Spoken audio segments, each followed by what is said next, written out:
ज्वलनशील विषय यहाँ का है। पहले तो यहाँ का बहराइच का नाम तत्काल बदलना चाहिए। दूसरा, मैं देश के सभी हिंदुत्ववादी संगठनों से निवेदन करूंगा कि यहाँ आकर कार्य सेवा करो।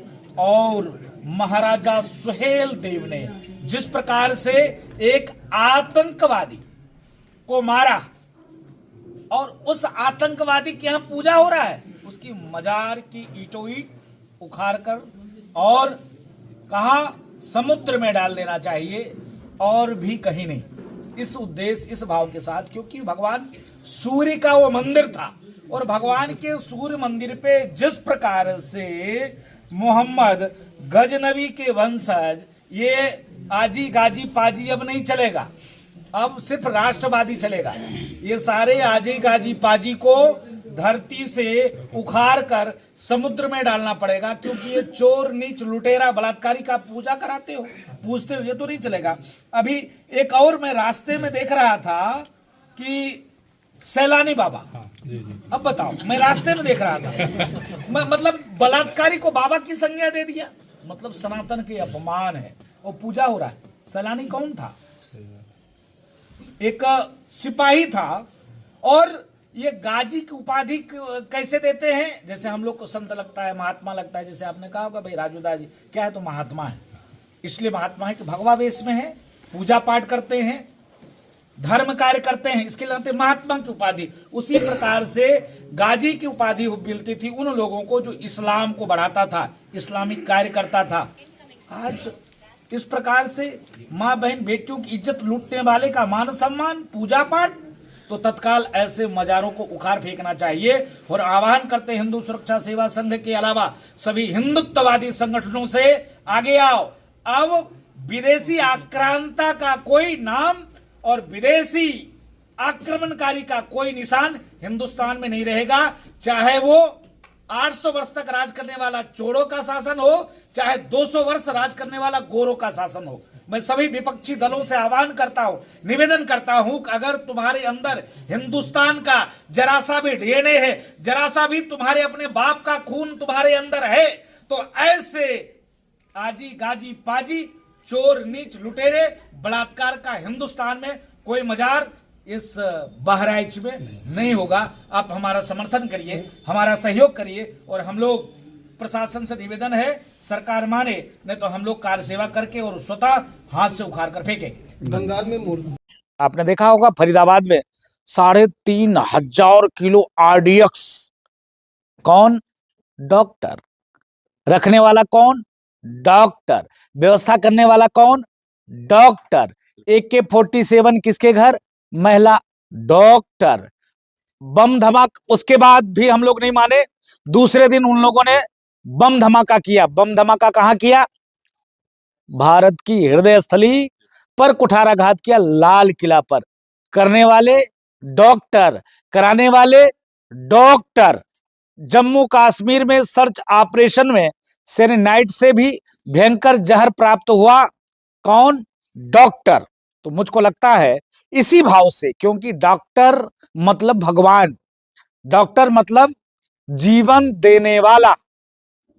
और जब डॉक्टरों को वो नियुक्ति पत्र दे रहे थे तो वहां हिंदू और मुसलमान कहां गए? वहां तो सबके सब डॉक्टर था। वो हिंदू मुसलमान के चश्मे से वो लोग देख रहे हैं जो पाकिस्तान से धमकी दे रहे हैं बिहार के मुख्यमंत्री को मारने के लिए। धमकी वो दे रहे हैं जो हिंदू और मुसलमान के चश्मे से देख रहे हैं।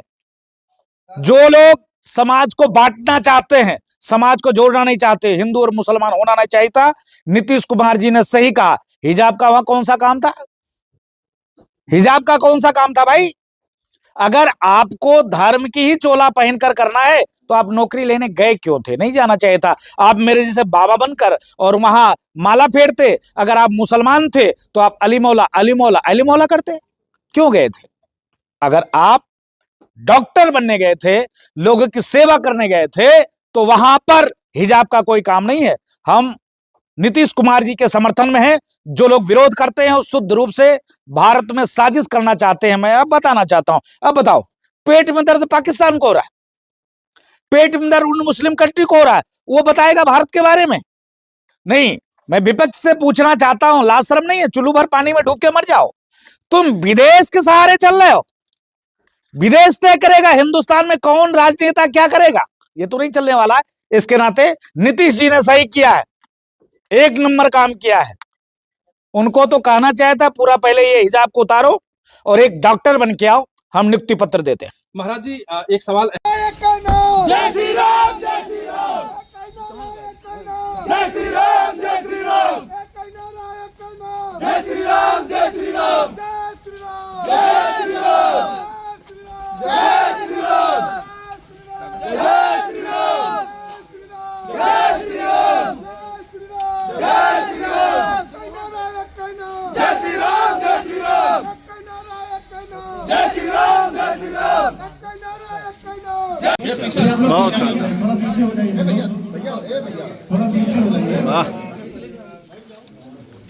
ये शस्त्र इसलिए है, सठे साठे समाचरे। जब आप धर्म की रक्षा करोगे तभी धर्म सुरक्षित होगा। ये आप देख सकते हो कि एक हाथ में ये क्या है, माला है, और एक हाथ में ये क्या है, यह शस्त्र है। क्योंकि आप देख सकते हो कि हमारे जितने भी देवी देवता महापुरुष हैं उनके हाथ में अस्त्र शस्त्र है। यह अस्त्र शस्त्र इसलिए है क्योंकि दुष्टों को संहार करने के लिए, दुष्टों को ठीक करने के लिए, जो निसहाय हैं, जो व्यक्ति जिनको पापी अधर्मी कुकर्मी सताते हैं, उनकी रक्षा के लिए यह शस्त्र है। तो मैं आभार व्यक्त करता हूँ।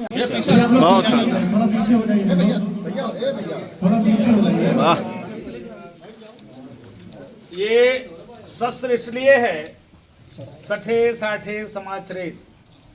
जब आप